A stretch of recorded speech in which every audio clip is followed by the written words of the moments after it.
Hello.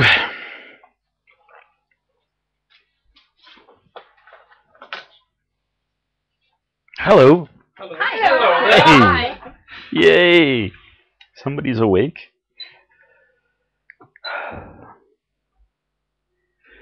I may not talk for a full hour tonight. And if I don't, then one of the others can finish out the time. Most of you know that I've been doing a lot of work over the last few years. And I spent a lot of time really tired. At the moment, I'm more tired than usual. I sat down upstairs to work a few minutes ago and just fell asleep, sitting in my chair. So I figured I must be tired. I didn't quit working, though. Somebody downstairs made a noise, and I woke up, and in my dreams I was explaining something to someone and said, but you have to be careful how you say this to people because they're not very evolved, and some of them will rebel. So apparently, even while taking a nap, I was still teaching.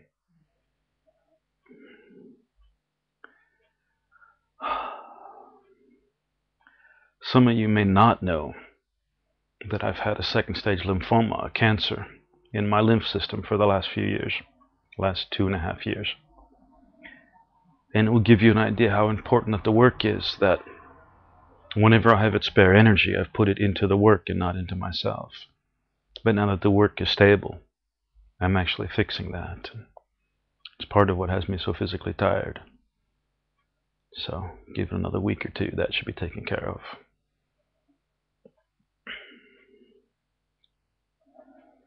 What I would like to talk with you about this evening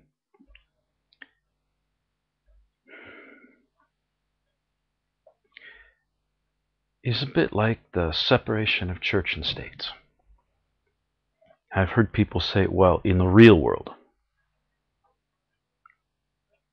And I want to talk to you about the real world.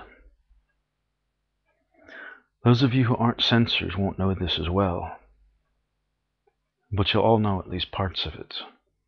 And that is that if you go outside, sit in a park or under a tree, and put yourself in an alpha state and really focus, that you can hear a song, that there's a music actually coming up from the earth itself at the moment. And you can hear that singing in a way that hasn't been possible in an astoundingly long time by human reckoning. And see, a good censor will tell you that you can hear more than just a song. That when people walk down the streets, they don't do so silently. Every single one of them is singing. And the more carefully you can listen, it's a bit like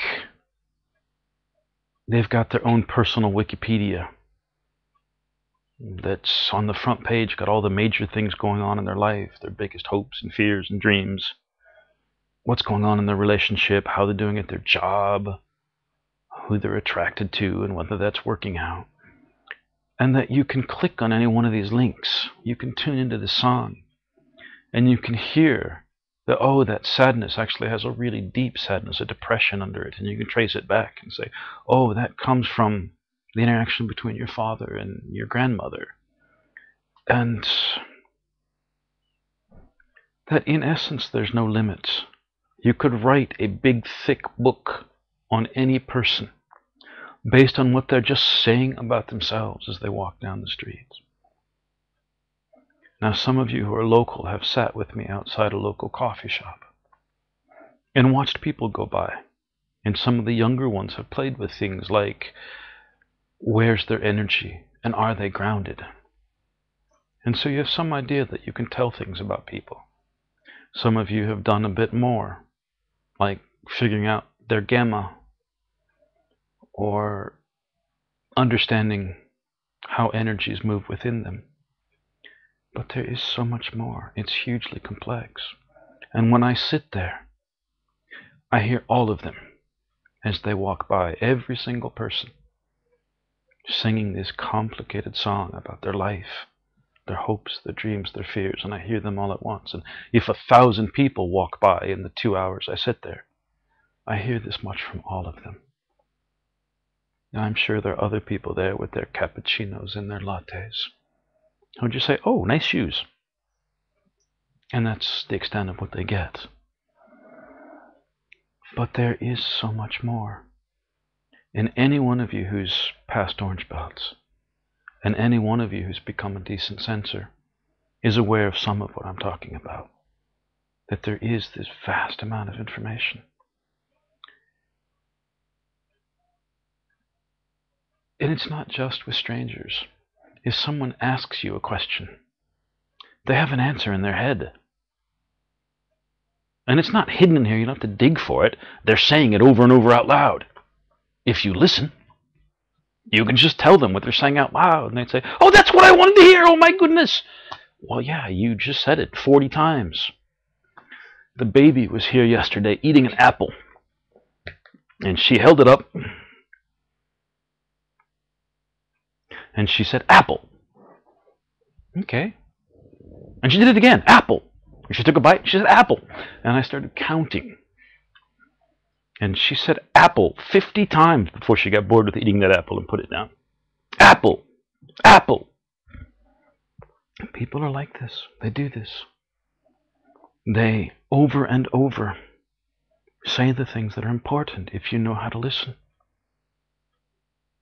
If you want to know what someone wants in a relationship, what your boss wants from you in your job, what a complete stranger wants when they pass you on the street. If somebody approaching you wants to pick a fight or ask you for some money for coffee, or they're just caught in their head and they didn't notice you at all, you can just listen. This song is going on constantly. And it's so rich and complex and deep. Everything you could want to know. To write the encyclopedia of what someone tells you in the first 60 seconds is a job that would take a year. If you're able to hear it, it's going on all the time. And what may surprise you, those of you who are younger, is that it's not just people. Trees do this. Buildings do this. They talk about their history and the things that have happened there. They talk about the strongest emotions or experiences that have gone on there.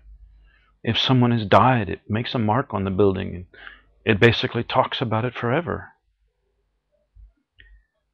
Violence, violent crime will do it as well. And if you really love a thing, you quite literally bring life to it. Somebody who really loves their car and they spend all this time polishing it and tuning it up and making it work, that car will begin to develop a little consciousness. And that car will actually sing. And you can hear it as it goes by. That car is talking.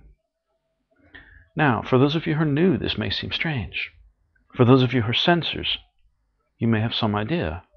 And Roha, being the best sensor of this group, has a better idea than most. That everyone and everything communicates.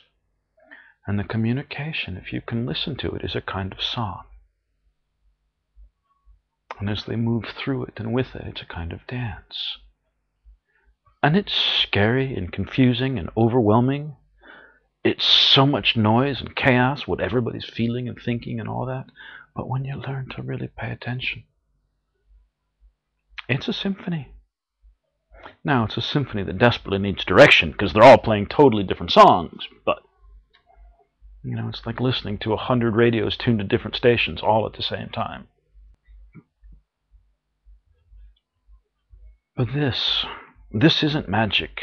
This isn't deep, dark, hidden stuff. This is the nature of human beings. Your science, primitive as it is, will tell you that there is an electromagnetic field within the body, that the body fails to function when the electricity in the brain stops moving. The sinus rhythm, the electricity that causes the heart to fire, if that stops, your heart stops. Right? There's electricity within the body, but there's actually a field of electricity that extends around, of energy that extends around a person. And this is no longer mysticism. Even your science at this point recognizes this. And I'm telling you that if you're aware, you can tune in to this field of energy that's around everyone, and you can hear. this amazing symphony.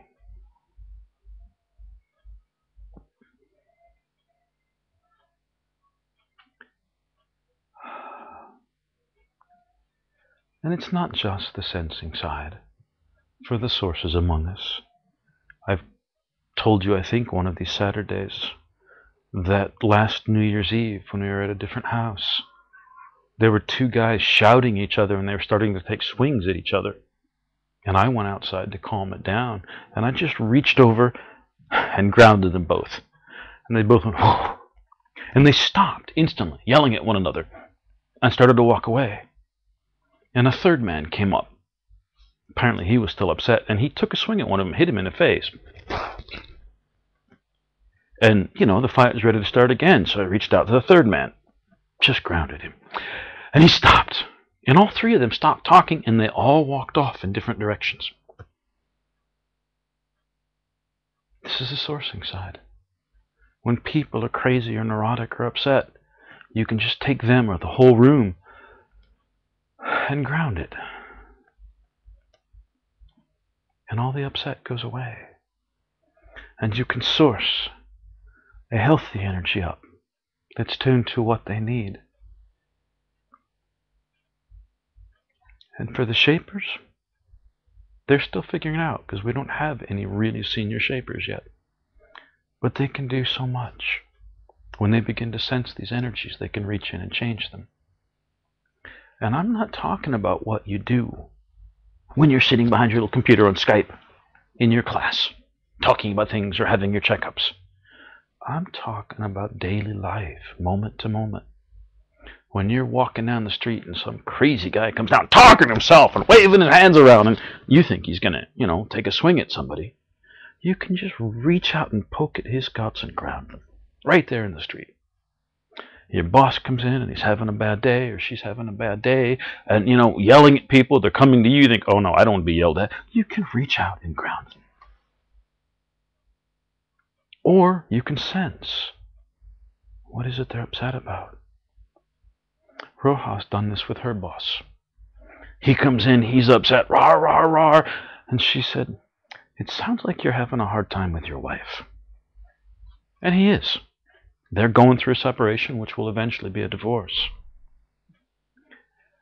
And when she says it, his rah, rah, rah goes, oh, and it just stops. And a good shaper, when we get some who are there, they'll be able to reach into that little anger knob and just turn it down. I'm not talking about the meta stuff that you do in class, the examples that you practice with. I'm talking about every moment, every breath, every day. You wake up from a dream and you're scared. You take a moment, put yourself in your guts, in your ground. Or if you have a child and the child runs in from having a bad dream and is scared, you just grab their guts and you ground them, and suddenly the child's not scared anymore and they go back to sleep. The sensing, the shaping, the sourcing, these are part of every moment, of every day. They are what's real. What color shoes somebody's wearing, or their earrings, the cut of their hair, how long or short their skirt is. These things anybody can see, but they're irrelevant.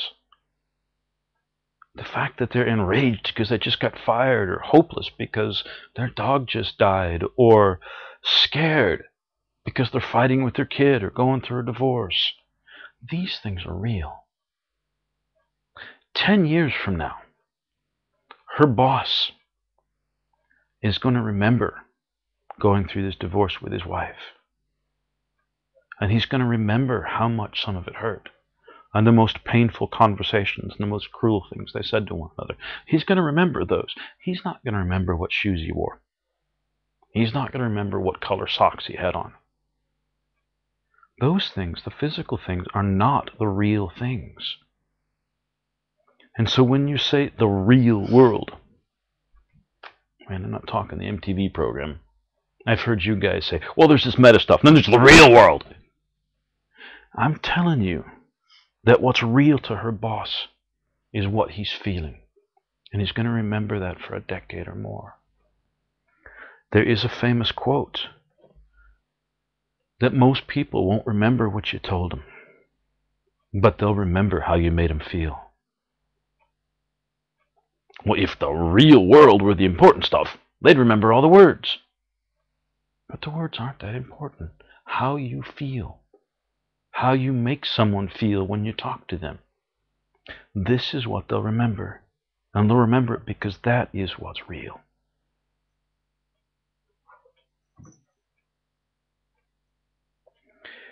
If you don't remember your wedding anniversary, your spouse may be unhappy. They think you don't love them, right? It may cause stress. And this is a physical world thing. But if when you wake up that morning, you look at them and say, I'm so happy you're in my life. My world is so much richer because you're part of it and I love you.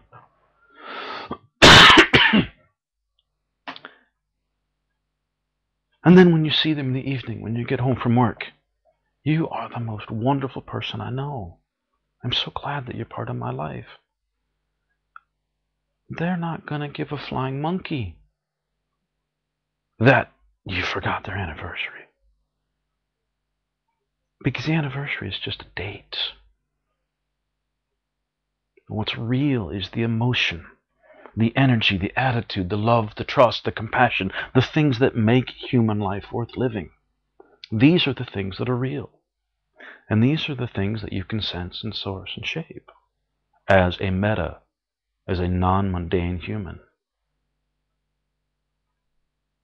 So, I hear you folks sometimes say, well, there's the meta stuff and the real world. I'd like you to reconsider what real means. What's real is what has value. What's real is what has the power to change lives. What's real is what makes people remember you and like you or despise you. These are the things that are real.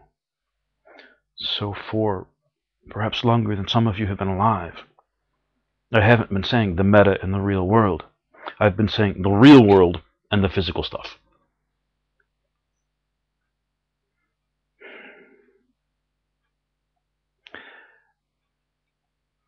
Because this is what's real. And so, what I would like you guys to do as an exercise over the next 2 weeks, I want all of you, even the new folks, to try this. To focus on paying attention to what matters, what's real. Right? You can actually take a piece of paper when you're sitting somewhere, and you can write down the stuff you notice. He's got green shoes. How strange. You can put that in the left column, the physical stuff. And in the right column, write something real. Whatever it is you notice about the person. Whatever it is you sense. Whatever is really fundamental in that person's life. Now, we have done a really startling amount of work in this world over the last 6 months, 8 months. And in the last month, it has come to fruition. In the last month, it's really possible to hear the underlying music. And even the young ones who are paying attention are beginning to hear it. People in the street are beginning to look different. Things around the world are calming down. Much is changing right now. And for those of you who can't see that yet, Martin is playing with the cat. And the cat's very happy about it. For those of you who can't see that yet, just start watching, and it will begin to become apparent to you. Now, as a more experienced perceiver of people, energies, relationships than most of you, I can tell you that I have been watching very, very closely over the last couple of months to see how things are shifting and shaping. And one of the things that's been true for the entire time that I've been in the Netherlands is that the old women here are grumpy. Right? Lots of places, old women are not happy. Society is not kind to older women. But here, it's a national pastime for the old women to be bitter and critical and caustic and unkind. And anybody who's not from the Netherlands and comes here will quickly notice this. And those of you who are from here, but have watched people, have seen this. One of the most astounding things, and I confirmed it today when I was out, is that this is changing. I was watching the energies of the people, and I saw a surprising number of women over 60 who were standing up straight, and their heart was kind of open and starting to shine, and they were smiling and kind of bouncing as they walked down the street, and they looked a bit like 8 to 10-year-old girls. They were so much more alive. That this thing, this cultural dynamic, which in many ways has defined the entire social structure of the Dutch, this bitter, old, dominant, complaining, critical woman, is gone. I saw them walking down the street, and some of them, their faces were set in these lines from years of disgust. But they were smiling. And the smile was fighting with these lines, but they were smiling. That they've begun to change. And I have seen children under, say, 13, definitely under 10. The same is true. That they're beginning to dance a bit when they walk down the street in time to the underlying music. It's affecting the children and it's affecting the old. Now, what I found is that between about age 15 and 55, it's not having as strong an effect. Most of you are between 15 and 55, so this is important to you. And I'll tell you why, or my guess as to why. And that is someone in their early teens or younger, they have no idea who they are.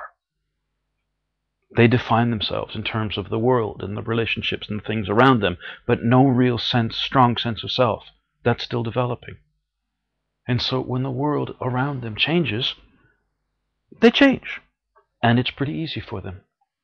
And see, people past about 55, they no longer care so much. What do you think about me? Will you approve? They've kind of they feel they've earned the right to be less manipulated by social pressures. I'm old, I can do what I want. And if you've ever spent time with anyone over 60, you probably have heard someone say this. I'm old, I don't care what people think, I'll wear what I want. I'll sit here and they'll deal with it. That this is a fairly common attitude among older people. It is a return to a sense of power they had as children. But see, between 15 and 55, you have a pretty strong idea of, this is who I am. This is the religion I believe in. This is the job I do. This is my family. These are my moral values. This is my political standing. And you have this fairly strong idea and you hold to it.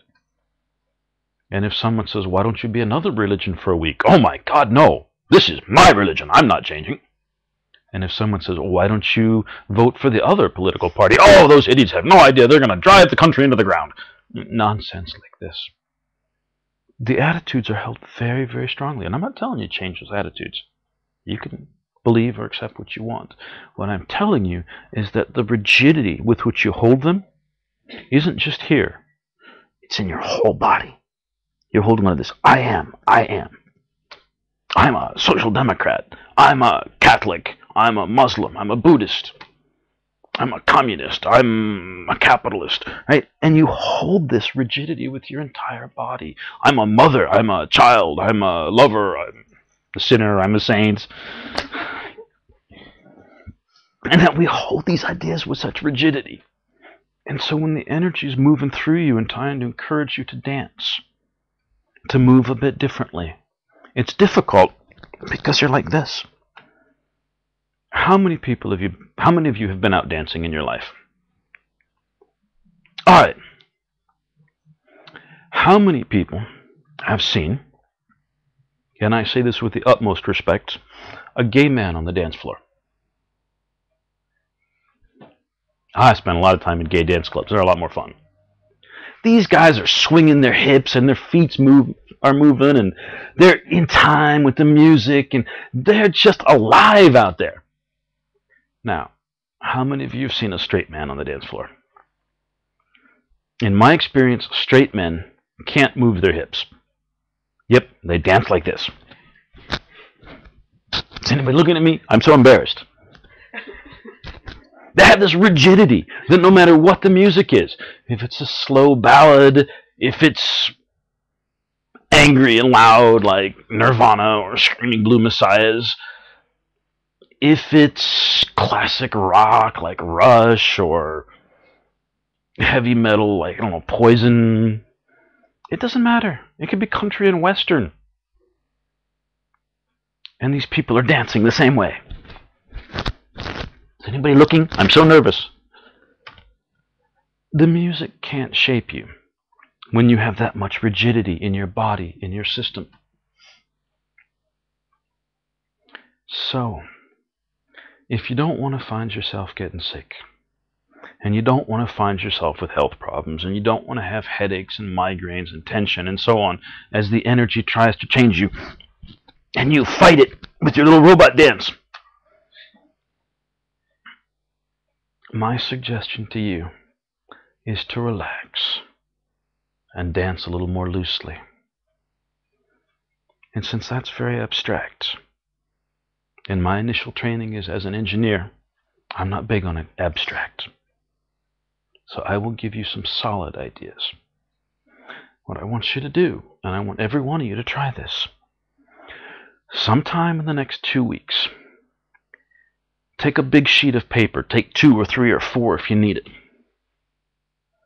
And at the top of the page, take a pen or pencil. Now, don't do this on a computer.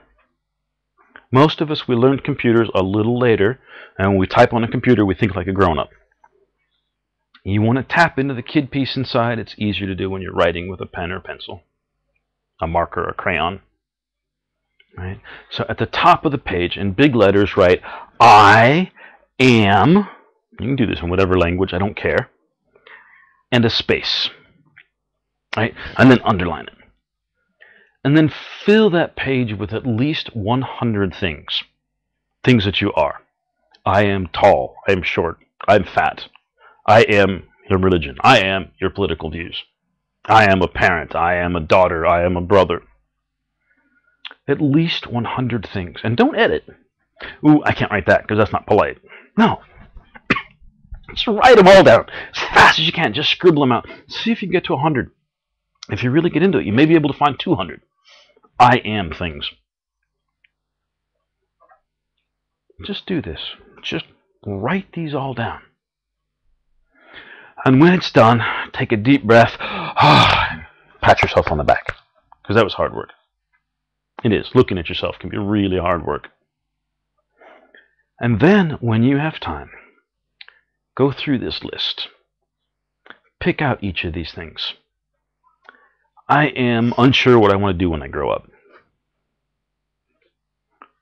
Look at that one. And is it, oh my God, I have no idea what I would want to do, and I'm so scared and confused and unsure. Is it one of these things that's got you dancing like a robot?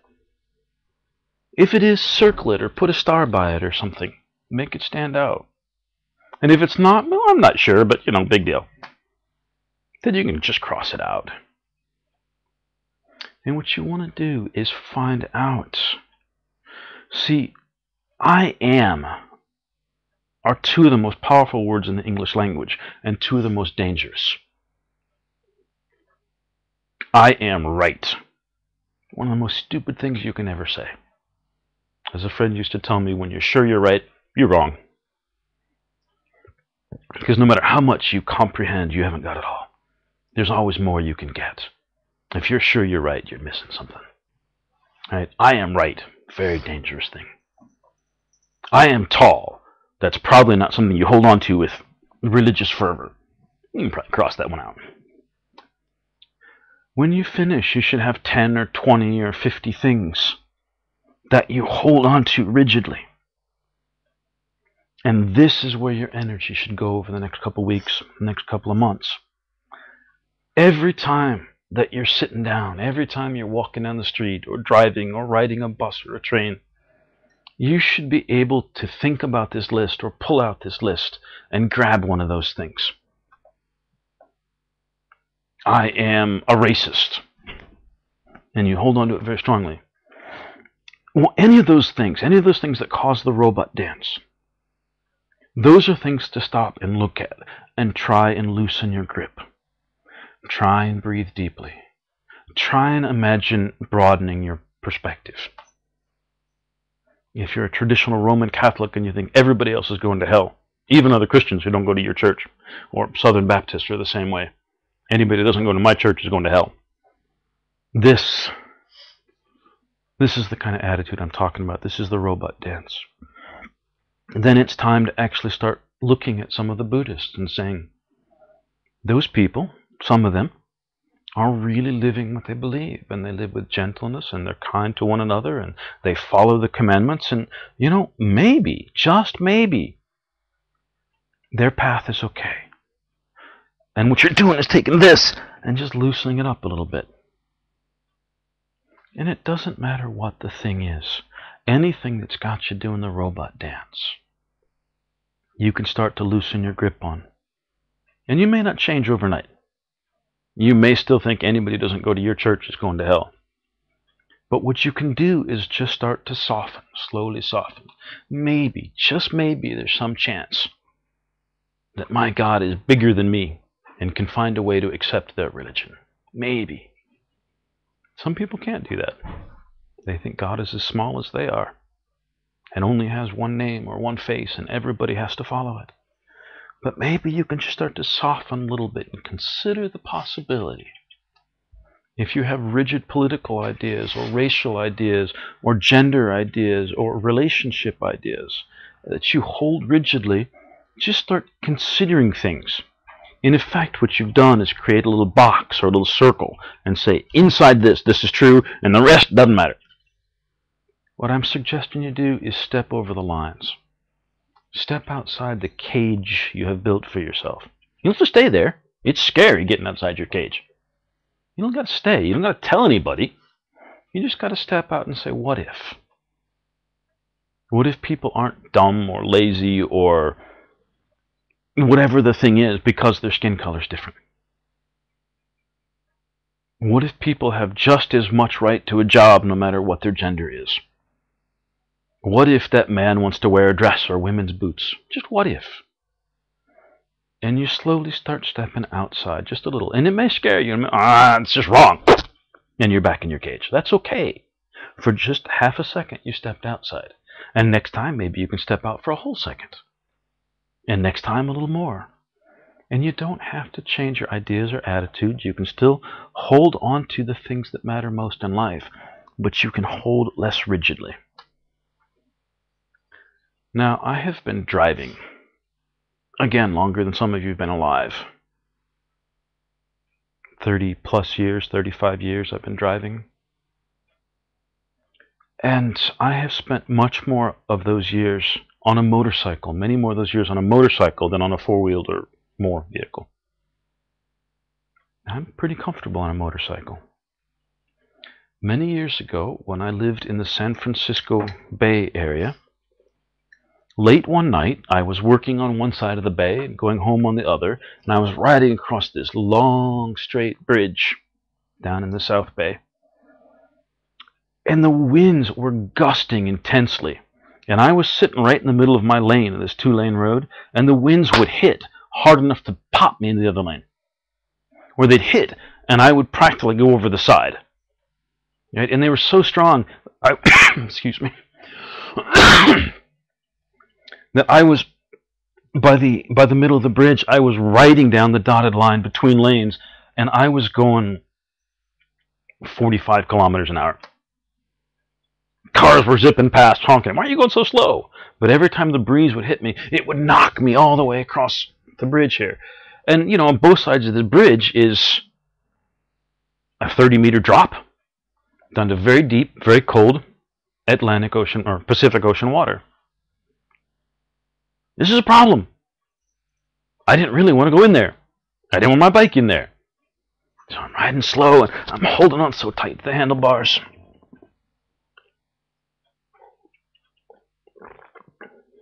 So, one of the things life has taught me is that you can practice and practice and practice and get good at something.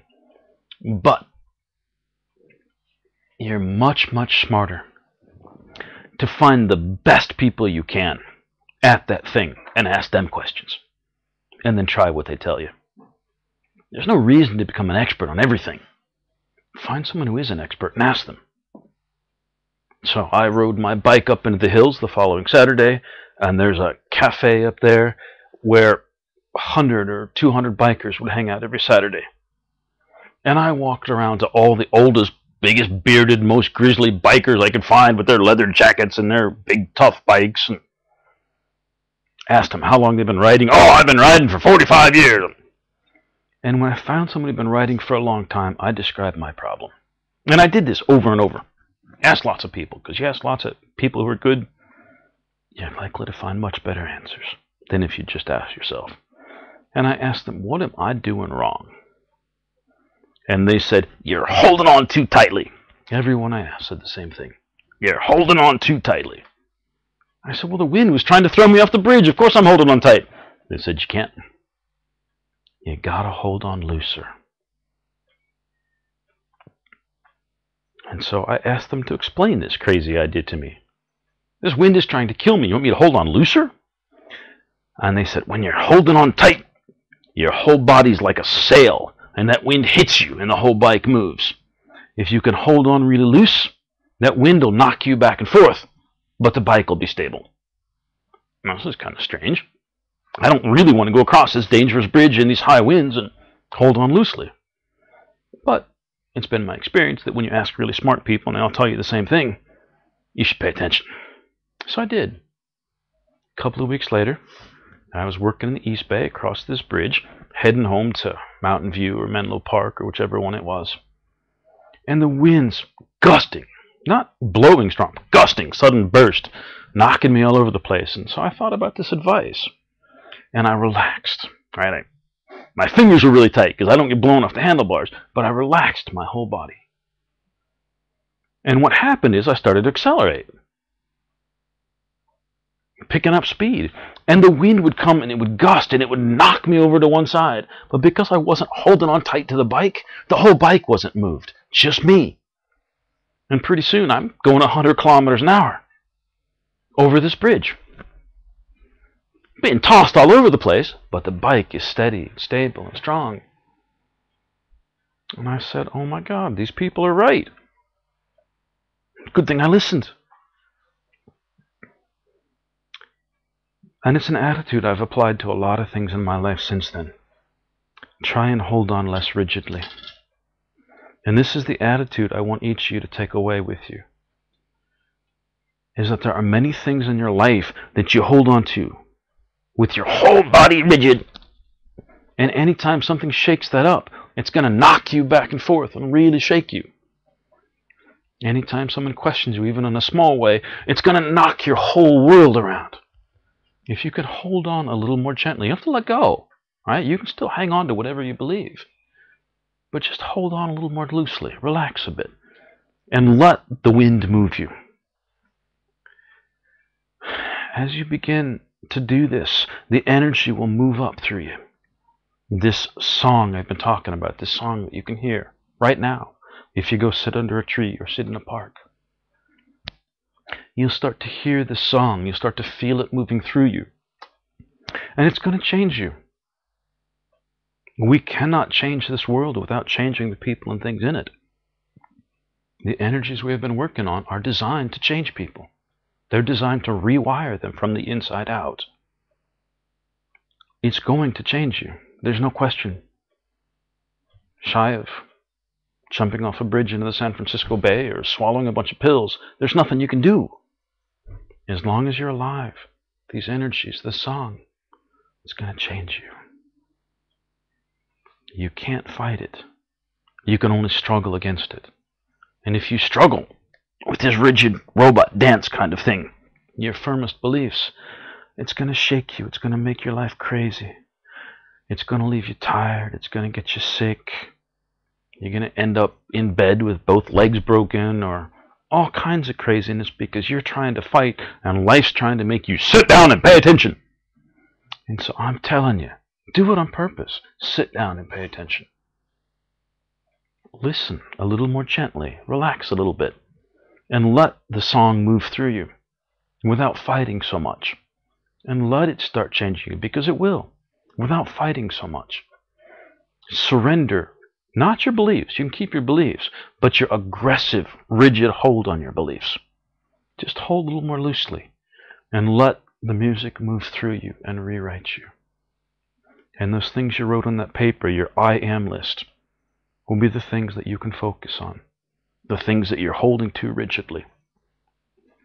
These are the things to take and relax your grip on.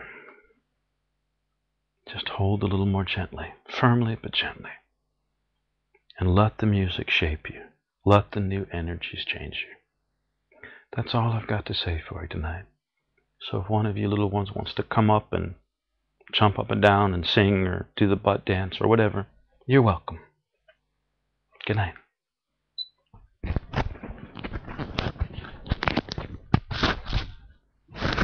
People want to declare? This is an excellent chance to be declaring things. Okay.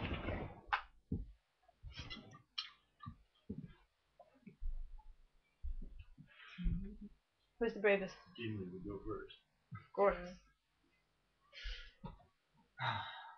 You can announce their declaring. Yes. Ha. Hello, everyone. It is my distinct pleasure to announce to you that we have 2 brand new orange belts in our midst. Do it now. Give them the space to step forward if they want and say hi. What you can do is sit next to teams to make it less scary. Yes, definitely. Gimli, why aren't you talking into the microphone? Wouldn't that would be useful. Now, if any of you folks come here, you're going to find you get belts faster. And this isn't because we're being unfair. It's because being closer to the center of the music is going to change you faster. And there's a lot going on here. Just hanging out, you're going to grow up faster. You're going to be pressed harder, but grow faster. Okay, I'm Rain. I'm going A1F source. Yay. And she got an orange belt. And I have an orange belt today. You can tell by this. This shiny. The reason it's important. Because from orange belt on you can declare 2.5-ish more weeks. Yes. She worked hard. She worked very hard. And she deserved it. And it's been fun. It's not like, oh, I have to work, grumble, grumble, grumble. It's fun. It's fun to grow into something more awesome, discover more of who you really are inside, expressing that. You look like an interviewer, some sort of television program. So, tell me about your process. So, Sit up, start from the light, look at your face, and you read channel. Thank you. Because right now, A1F fits what I feel in my guts I want to be. what do you want out of it? I want my Katone.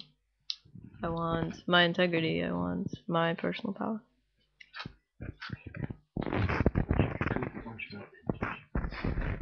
Do we have other orange belts who want to declare things?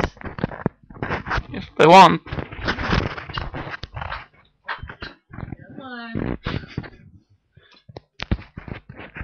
Oh, come on. You want to.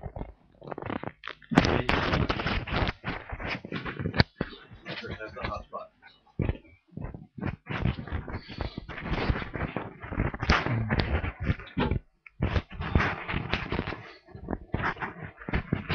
So, Teddy Bear, what would you like to declare to the audience tonight?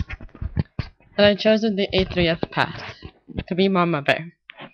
Amazing. And what drove you to deciding on this? Because I realized it was something I've always wanted. Taking care of people. Just being a mom. Awesome. Thank you. They're beautiful. Thank you.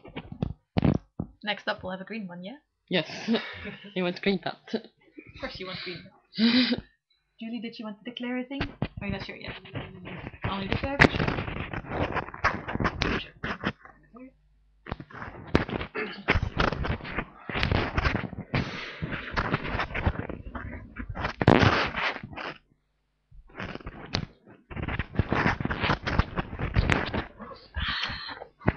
Hello, Julie. What have you got to tell the audience today? Today, I'm decided I'm gonna go Sensor. And I've been playing Source, but Sensor's gonna make me happier. I'm gonna go for that. I chose it. Congratulations. Thank you. It's gonna be awesome. Yes. Any more declarations from the audience? Yes, I was getting there. Just making sure everyone has their space.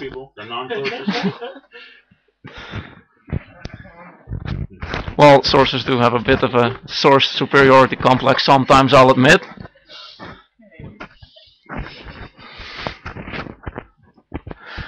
Yes, I have a declaration too.